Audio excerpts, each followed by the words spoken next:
சீன நாட்டைச் சேர்ந்த ஒருவர் ஒரு பெண்ணை சந்தித்து அன்றைய தினமே திருமணம் செய்து கொண்ட நிலையில் 1 மாத கால திருமண வாழ்வில் அவரது வாழ்நாளின் ஒட்டுமொத்த சேமிப்பான ரூபாய் 30 லட்சத்தை பறிகொடுத்த சம்பவம் அந்நாட்டின் ஊடகங்களில் செய்தியாக வெளியாகியுள்ளது. ஹுவாங் என்ற சீனாவை சேர்ந்த 40 வயதான நபர் ஒருமுறை முன்பின் பழக்கமில்லாத பெண் ஒருவருடன் டேட்டிங் சென்றிருக்கிறார். அந்த பெண்ணை சந்தித்து வெறும் 4 மணி நேரத்திலேயே அவர்களுக்கு திருமணம் நடந்துள்ளது. ஹுவாங் தெற்கு சீனாவில் உள்ள ஹுனான் மாகாணத்தில் உள்ள ஹெங்யாங் நகரில் வசித்து வருகிறார். கடந்த ஆகஸ்ட் 21ஆம் தேதி அந்த பெண்ணுடன் டேட்டிங் செய்துள்ளார். வரன் பார்த்து சொல்லும் செயலிகள் அந்த பெண்ணை தான் ஹுவாங்குக்கு பரிந்துரைத்துள்ளனர். இதையடுத்தே அவர் முன்பின் பார்க்காமல் இருந்தும் டேட்டிங் சென்றுள்ளார். இதுகுறித்து ஹுவாங் சீன ஊடகம் ஒன்றில் கூறுகையில், அன்று நான் டேட்டிங் செல்லும்போது 8 வரன் செயலிகள் அவளை எனக்கு பரிந்துரைத்தது.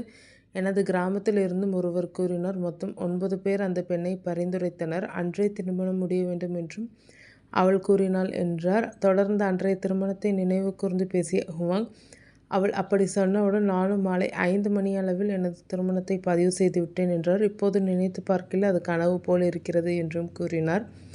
தொடர்ந்து பேசிய அவர், அன்றிரவு நாங்கள் ஒரு ஹோட்டலில் தங்கினோம். நாங்கள் ஒரு முறை மட்டுமே மிக நெருக்கமாக இருந்துள்ளோம். அது அன்று மட்டும்தான். அதன் பிறகு நான் அவளை கட்டிப்பிடிக்க சென்றால் கூட அவள் என்னை தள்ளி விடுகிறாள் என வருத்தமாக சொன்னார். அந்த பெண்ணுடன் வெறும் 2 நாட்கள் மட்டுமே ஹுவாங் இருந்துள்ளார்.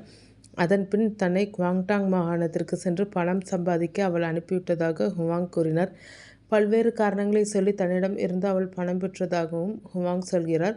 அவள் எப்போது பேசினாலும் பணம் கேட்டு என்னை தொடர்பு கொள்வாள். அவள் மட்டும் 2,40,000 யுவானை செலவழித்து விட்டாள் என்ற அதிர்ச்சி தகவலை பகிர்ந்துள்ளார். இது இந்திய ரூபாய் மதிப்பில் 30 லட்சம் ஆகும். நாங்கள் ஆகஸ்ட் 21ஆம் தேதி சந்தித்து கொண்டோம். அன்று முதல் 1 மாதத்திற்குள் அத்தனை பணத்தையும் அவள் செலவழித்து விட்டாள் என்றார். மேலும், வழக்கமாக நான் தொடர்பு கொண்டால் அவள் பதில் அளிக்கவே மாட்டாள். ஆனால் அவள் தொடர்பு கொண்டால் அது எப்போதும் பணத்தை பற்றி தான் இருக்கும். அவர் கிக்ஸி பண்டிகைக்கு பணம் கேட்டால் செப்டம்பர் 6ஆம் தேதி அன்று அவளது மகளுக்கு ஒரு கணினி தேவை என்று கூறி பணம் வாங்கினாள் என ஹுவாங் வருத்தமாக கூறினார். கிக்ஸி பண்டிகை என்பது சீனர்களின் காதலர் தினமாகும். ஹுவாங்குக்கு நடந்த இந்த சம்பவம் சீனாவின் சமூக வலைத்தளங்களில் வைரலாகி வருகிறது.